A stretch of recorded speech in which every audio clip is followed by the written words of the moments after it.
بسم اللہ الرحمن الرحیم۔ السلام علیکم۔ اس ویڈیو میں ہم کتاب احیاء العلوم جلد نمبر 3 یعنی بک نمبر 3 کو آگے کنٹینیو کریں گے۔ اس سے پہلے اگر آپ نے سبسکرائب نہیں کیا تو سبسکرائب کر لیں اور بیل آئیکن پریس کر دیں۔ تو شروع کرتے ہیں امن و سلامتی والا گھر اور شیطان۔ شیطانی وسوسے سے تو انبیاء کرام علیہ السلام بھی محفوظ نہ رہے۔ حضرت سیدنا آدم اور حضرت سیدتنا حوا رحمہ السلام جنت جیسے امن و سلامتی والے گھر میں بھی اس سے محفوظ نہ رہے، حالانکہ اللہ عز و جل نے انہیں ارشاد فرما دیا تھا ان ھذا عدو لک ولزوجک فلا یخرجنکما من الجنۃ فتشقی ان لک الا تجوع فیہا ولا تعری وانک لا تظمأ فیہا ولا تضحی۔ سورۃ طٰہٰ۔ ترجمہ: بے شک یہ تیرا اور تیری بیوی کا دشمن ہے، تو ایسا نہ ہو کہ وہ تم دونوں کو جنت سے نکال دے، پھر تو مشقت میں پڑے۔ بے شک تیرے لیے جنت میں یہ ہے کہ نہ تو بھوکا ہو نہ ننگا ہو، اور یہ کہ تجھے نہ اس میں پیاس لگے نہ دھوپ۔ اور صرف ایک درخت سے روکا گیا تھا، اس کے علاوہ ہر چیز کی اجازت تھی۔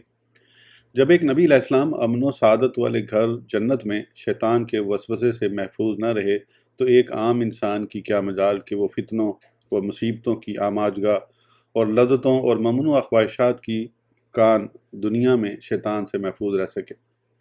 حضرت سیدنا موسیٰ کلیم اللہ علیہ نبینا علیہ السلام کا قول بھی اس طرف اشارہ کرتا ہے، جسے اللہ عز و جل نے اپنے پاک کلام میں نقل کرتے ارشاد فرمایا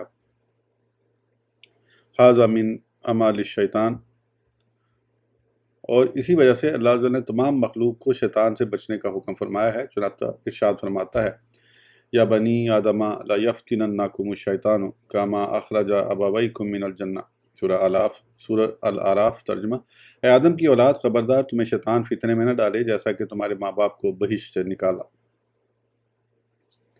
مزید ارشاد فرماتا ہے انہ یراکم ہوا وقبیلہ من حیث لا ترونہم۔ سورہ الاعراف۔ ترجمہ: بے شک وہ اور اس کا کنبہ تمہیں وہاں سے دیکھتے ہیں کہ تم انہیں نہیں دیکھتے۔ الغرض قرآن پاک میں شروع سے لے کر آخر تک شیطان سے بچنے کا حکم ہے۔ اس صورت میں شیطان سے محفوظ رہنے کا دعویٰ کیسے کیا جا سکتا ہے؟ محبت الہی کا تقاضا۔ شیطان سے بچاؤ کی ترکیب کرنا اللہ عز و جل کی محبت میں گم رہنے کے منافی نہیں، کیونکہ اس سے محبت کا تقاضا ہے کہ اس کے حکم پر عمل کیا جائے، اور اسی نے تو دشمن سے بچنے کا حکم فرمایا ہے، جیسا کہ کفار کے متعلق مسلمانوں کو فرماتا ہے وَلْيَأْخُذُوا حِذْرَهُمْ وَأَسْلِحَتَهُمْ۔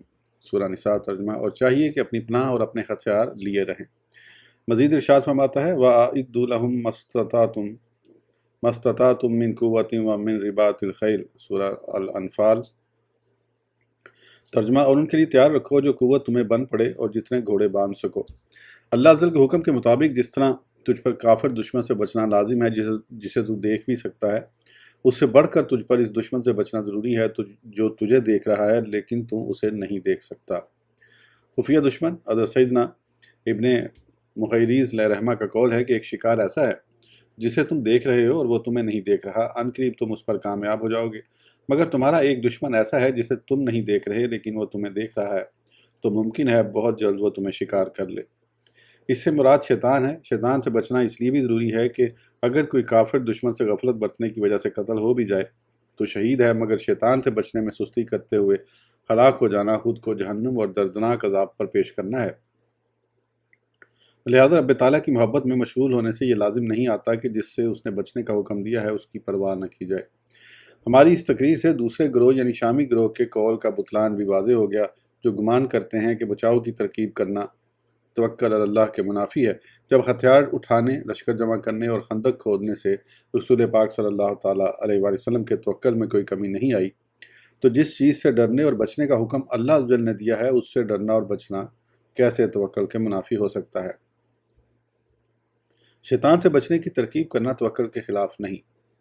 ہم توکل کے بیان میں وہ باتیں ذکر کریں گے جن سے واضح ہو جائے گا کہ تمام اسباب چھوڑ دینے کو توکل گمان کرنا غلط ہے، اور اللہ عز و جل کے فرمان وَأَعِدُّوا لَهُم مَّا اسْتَطَعْتُم مِّن قُوَّةٍ وَمِن رِّبَاطِ الْخَيْلِ پر عمل کرنا توکل کے خلاف نہیں، جبکہ انسان یہ اعتقاد رکھے کہ نفع و نقصان اور زندگی و موت دینے والی ذات اللہ عز و جل ہی کی ہے۔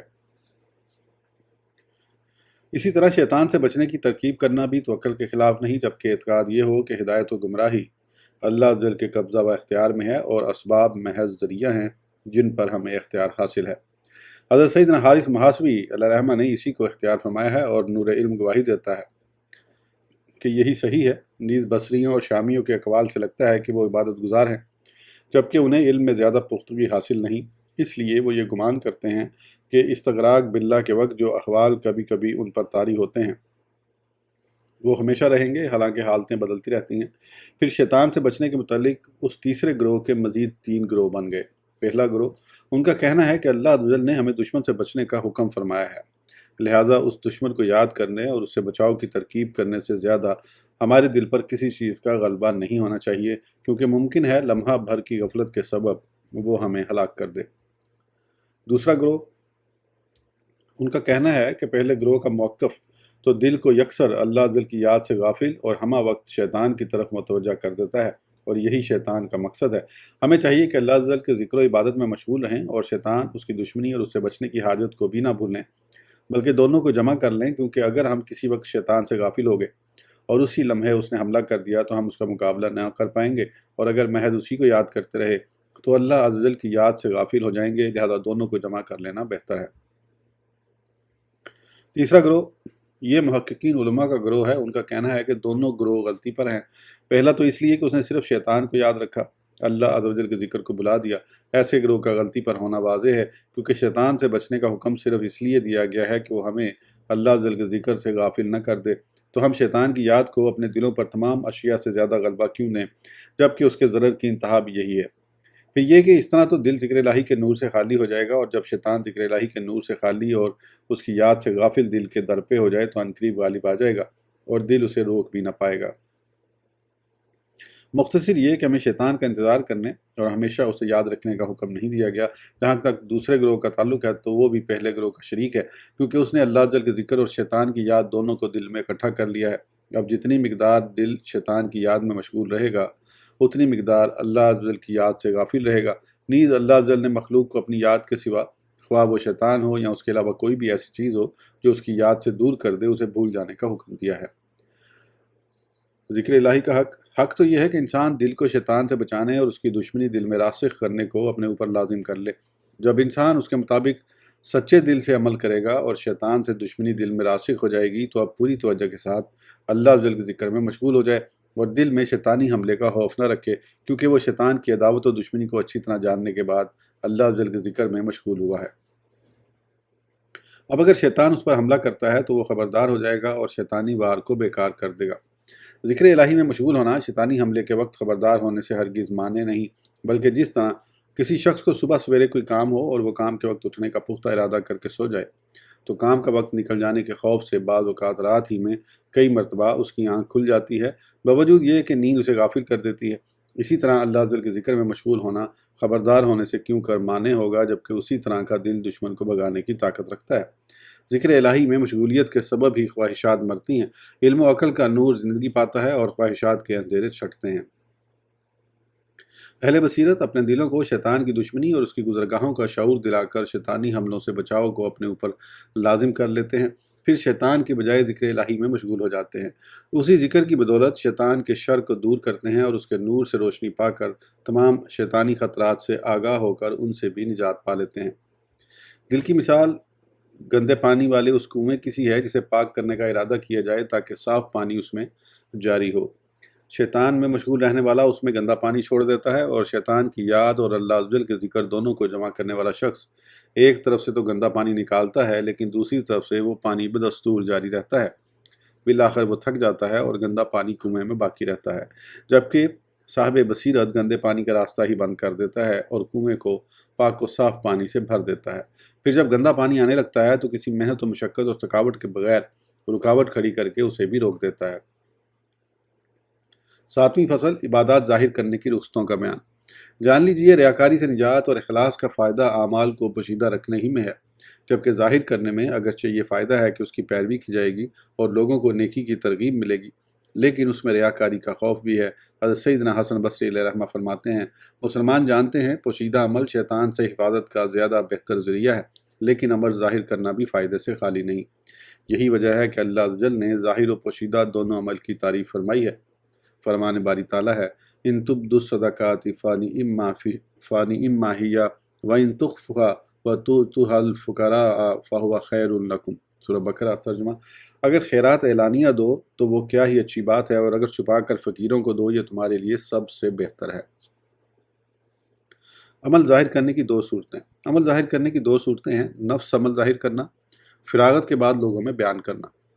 نفس عمل ظاہر کرنا، مثلا لوگوں کو ترغیب دینے کی خاطر ان کے سامنے صدقہ کرنا، جیسا کہ ایک انصاری صحابی رضی اللہ عنہ کے بارے میں مروی ہے کہ انہوں نے درہموں کی ایک تھیلی بارگاہ رسالت میں پیش کی تو ان کو دیکھ کر دیگر لوگوں نے بھی عطیات دیے۔ اس موقع پر حضور صلی اللہ تعالیٰ علیہ وآلہ وسلم نے ارشاد فرمایا: من سن سنۃ حسنۃ فعمل بها کان لہ اجرھا واجر من اتبعہ، یعنی جو شخص اچھا طریقہ جاری کرے اور لوگ اس پر عمل کریں تو اس شخص کے لیے اس کا اجر بھی ہے اور اس کی پیروی کرنے والوں کا بھی۔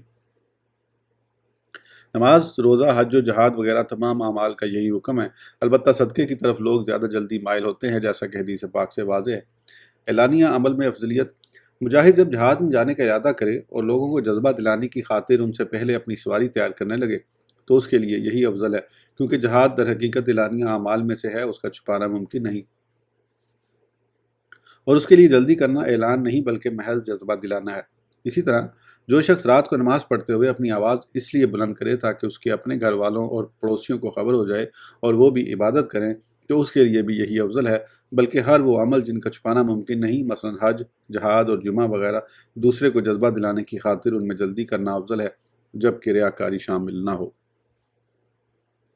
پوشیدہ عمل میں افضلیت: جن اعمال کا چھپانا ممکن ہے، مثلا نماز و صدقہ، ان کا حکم یہ ہے کہ اگر صدقہ ظاہر کرنے میں لوگوں کو رغبت ملنے کے ساتھ ساتھ اسے تکلیف ہو جسے صدقہ دیا جا رہا ہے تو اس صدقہ کو پوشیدہ رکھنا افضل ہے، کیونکہ تکلیف دینا حرام ہے۔ اگر صدقہ لینے والے پر شاک نہ گزرے تو اب افضلیت کے بارے میں دو گروہ ہیں۔ ایک گروہ کا کہنا ہے کہ اگرچہ عمل ظاہر کرنے میں لوگوں کی رغبت پائی جائے پھر بھی پوشیدہ رکھنا ہی افضل ہے۔ دوسرے گروہ کا کہنا ہے کہ ایسا اعلانیہ عمل جس کی پیروی نہ کی جائے اس کے مقابلے میں پوشیدہ عمل افضل ہے۔ اگر اعلانیہ عمل کی پیروی کی جائے تو یہ افضل ہے۔ اس پر دلیل یہ ہے کہ اللہ عز و جل نے انبیاء کرام علیہ السلام کو اعمال ظاہر کرنے کا حکم فرمایا اور انہیں منصب نبوت کے ساتھ خاص فرمایا تاکہ ان کی پیروی کی جائے، اور ان کے بارے میں افضل عمل سے محرومی کا گمان کرنا ہرگز جائز نہیں۔ حضور صلی اللہ تعالیٰ علیہ وآلہ وسلم کی یہ حدیث پاک بھی اسی پر دلالت کرتی ہے کہ لاہ اجرھا و اجر من عمل بہا، یعنی جو نیک عمل جاری کرے اس کے لیے اس کا ثواب بھی ہے اور جو اس پر عمل کرے اس کا بھی۔ ایک حدیث پاک میں یوں بھی آیا ہے: پوشیدہ عمل اعلانیہ سے 70 گنا افضل ہے، اور جس اعلانیہ عمل کی پیروی کی جائے وہ پوشیدہ عمل سے 70 گنا افضل ہے۔ خلاصہ کلام: اس بارے میں کوئی اختلاف نہیں کہ جب دل ریاکاری سے خالی اور اخلاص سے بھرپور ہو تو ظاہر اور پوشیدہ دونوں حالتوں میں سے جس کی پیروی کی جائے وہی عمل افضل ہے۔ اسی طرح جب اعلانیہ عمل میں ریاکاری کا خوف ہو پھر اگر اس میں ریاکاری شامل ہو جائے تو غیر کی پیروی بھی اسے کوئی فائدہ نہ دے گی اور وہ ہلاک ہو جائے گا۔ یوں اس اعتبار سے پوشیدہ عمل اعلانیہ سے افضل ہوگا، اس بارے میں کسی کا اختلاف نہیں۔ عمل کرنے والے کے لیے احتیاطیں: بہرحال عمل ظاہر کرنے والے کو چاہیے کہ دو باتیں پیش نظر رکھے۔ ان لوگوں پر عمل ظاہر کرے جن کے بارے میں یقینی طور پر معلوم ہو یا غالب گمان ہو کہ وہ اس کی پیروی کریں گے، کیونکہ بہت سوں کی پیروی ان کے گھر والے تو کرتے ہیں لیکن پڑوسی نہیں کرتے، بعض کی پیروی پڑوسی کرتے ہیں مگر اہل محلہ نہیں کرتے، جبکہ بعض لوگوں کی پیروی اہل محلہ بھی کرتے ہیں۔ مشہور و معروف علماء دین ہی ایسے ہوتے ہیں جن کی پیروی کثیر مخلوق کرتی ہے۔ غیر عالم اگر اپنی عبادات ظاہر کرے گا تو کبھی اسے ریاکار کہا جائے گا اور کبھی نفاق کی تہمت بھی لگائی جائے گی۔ لوگ پیروی کے بجائے اس کی مذمت کریں گے، لہذا غیر عالم کو بغیر کسی فائدے کے اپنی عبادت ظاہر کرنا مناسب نہیں۔ ترغیب کی نیت سے وہی شخص اپنا عمل ظاہر کرے جو اس کا اہل ہو اور ان لوگوں پر ظاہر کرے جو اس کی پیروی کرتے ہوں۔ عمل ظاہر کرنے والے کو چاہیے کہ اپنے دل پر خوب غور کر لے، کیونکہ بعض اوقات دل میں چھپی دکھاوے کی محبت عمل ظاہر کرواتی ہے اور ذریعہ یہ بن جاتا ہے کہ لوگ پیروی کریں گے، حالانکہ در حقیقت ایسا شخص اپنی خواہش کی وجہ سے عمل کو مزین کرتا ہے تاکہ لوگ اس کی پیروی کریں۔ اپنے اعمال ظاہر کرنے والے ہر شخص کا حال یہی ہے سوائے چند مضبوط اخلاص والوں کے۔ کمزور اخلاص والے کو چاہیے کہ اس طرح سے اپنے آپ کو دھوکہ نہ دے ورنہ ہلاک ہو جائے گا اور خبر بھی نہ ہوگی۔ کمزور اخلاص والے کی مثال: کمزور اخلاص والے کی مثال ڈوبنے والے اس اناڑی تیراک کی طرح ہے جو کئی لوگوں کو ڈوبتا دیکھ کر ان پر ترس کھاتے ہوئے بچانے کی غرض سے ان کی طرف بڑھتا ہے، حتیٰ کہ ان کے ساتھ خود بھی ہلاک ہو جاتا ہے۔ دنیا کے پانی میں ڈوبنے کی تکلیف چند لمحوں کی ہوتی ہے، کاش ریاکاری سے ہلاک ہونے والے کا حال بھی ایسا ہی ہوتا، مگر اس کا عذاب تو طویل مدت تک رہنے والا ہے۔ یہی وہ مقام ہے جہاں عالم کہلانے والے اور عبادت گزاروں کے قدم پھسل جاتے ہیں، کیونکہ وہ عمل ظاہر کرنے میں مضبوط اخلاص والوں کی نقل کرتے ہیں، حالانکہ ان کے دل اخلاص کی طاقت سے محروم ہوتے ہیں۔ نتیجتاً ریاکاری کے سبب ان کی نیکیاں برباد ہو جاتی ہیں۔ دلی کیفیت جاننے کا ایک طریقہ۔ دل میں چھپی دکھاوے کی محبت کا اندازہ کرنا بے حد دشوار ہے۔ اسے جانچنے کا ایک طریقہ یہ ہے کہ انسان اپنے آپ کو مخاطب کر کے کہے، اگر تو اپنے عمل کو پوشیدہ رکھے، حتیٰ کہ لوگ تیرے ہم اثر کسی اور عبادت گزار کی پیروی کریں، تو تجھے عمل ظاہر کرنے کے برابر ہی ثواب ملے گا۔ اس کے بعد بھی اگر دل عمل ظاہر کرنے کی خواہش کرے تو سمجھ لے کہ اس اظہار کا سبب لوگوں کو نیکی کا جذبہ دلانا، نیک کام کی پیروی کروانا اور ثواب حاصل کرنا نہیں، بلکہ ریاکاری ہے، کیونکہ لوگ کسی اور کو دیکھ کر بھی نیکی میں رغبت حاصل کر سکتے ہیں، اور تیرا مرتبہ عمل پوشیدہ رکھنے کے باوجود بلند کیا جا رہا ہے۔ اگر لوگوں کو دکھانا مقصود نہیں ہے تو پھر اب کیوں تیرا دل عمل ظاہر کرنے کے لیے بے چین ہے؟ انسان کو چاہیے کہ نفس کے بہکاوے سے بچے، کیونکہ نفس دھوکہ باز ہے، شیطان گھات لگائے بیٹھا ہے، اور حال یہ ہے کہ جاہ و منصب کی محبت دل پر غالب ہے۔ نیز لوگوں پر ظاہر ہونے والے اعمال آفات سے کم ہی محفوظ رہتے ہیں۔ کسی چیز کو محفوظ شمار نہیں کرنا چاہیے۔ حقیقی سلامتی پوشیدگی ہی میں ہے، جبکہ ظاہر کرنے میں بے شمار خطرات ہیں۔ ہم جیسے کمزوروں کے لیے عمل ظاہر کرنے سے بچنا ہی بہتر ہے۔ اس ویڈیو کے لیے اتنا ہی، پھر انشاءاللہ اگلی ویڈیو میں آگے کنٹینیو کریں گے۔ اس وقت تک کے لیے اجازت دیجیے، سبسکرائب کرنا نہ بھولیں۔ اللہ حافظ۔